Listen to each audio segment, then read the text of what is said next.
अमरावतीत वाढत्या अपघातावर वाहतूक विभागाचा जनजागृती उपक्रम. हेल्मेट व सीट बेल्ट वापराचे आवाहन. नियम पाळून जीव वाचवा.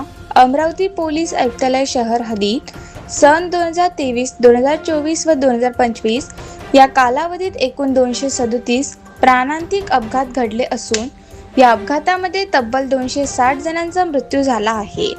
यामध्ये सर्वाधिक 155 मृत्यू हे दुचाकीस्वारांचे असून 13 कार अपघातामध्ये 23 जणांचा मृत्यू झाला आहे. विना हेल्मेट व विना सीट बेल्ट वाहन चालविणे हे मृत्यूचे प्रमुख कारण असल्याचे समोर आले आहे. एप्रिल 2025 च्या तुलनेत एप्रिल 2026 अखेरपर्यंत प्राणांतिक अपघातामध्ये 6 ने वाढ झाली असून मृत्यू संख्येतही 15 ने वाढ झाली आहे. वाढत्या अपघात प्रमाण ही गंभीर बाब मानून राकेश ओला, पोलीस आयुक्त तथा रमेश धुमाळ, पोलीस उपायुक्त मुख्यालय अमरावती शहर यांच्या मार्गदर्शनाखाली वाहतूक विभागाने विशेष मोहीम हाती घेतली आहे.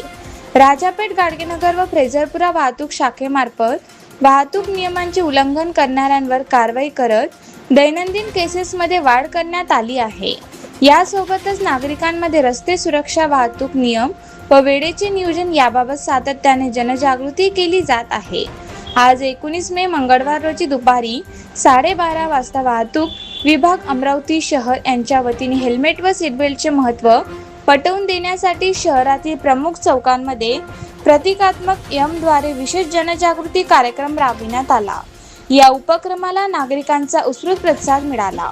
यावेळी संजय खताडे, सहाय्यक पोलीस आयुक्त वाहतूक, पोलीस निरीक्षक प्रवीण वांगे राजापेठ, रीता उईके गाडगेनगर, ज्योती विल्लेकर फ्रेझरपुरा तसेच वाहतूक विभागातील अधिकारी व कर्मचारी उपस्थित होते.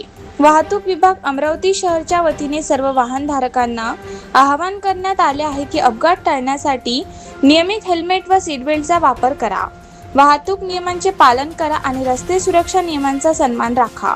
योग्य वेळेचे नियोजन व जबाबदारीने वाहन चालविल्यास अपघातांचे प्रमाण कमी होऊन जीवित व आर्थिक हानी टाळता येईल.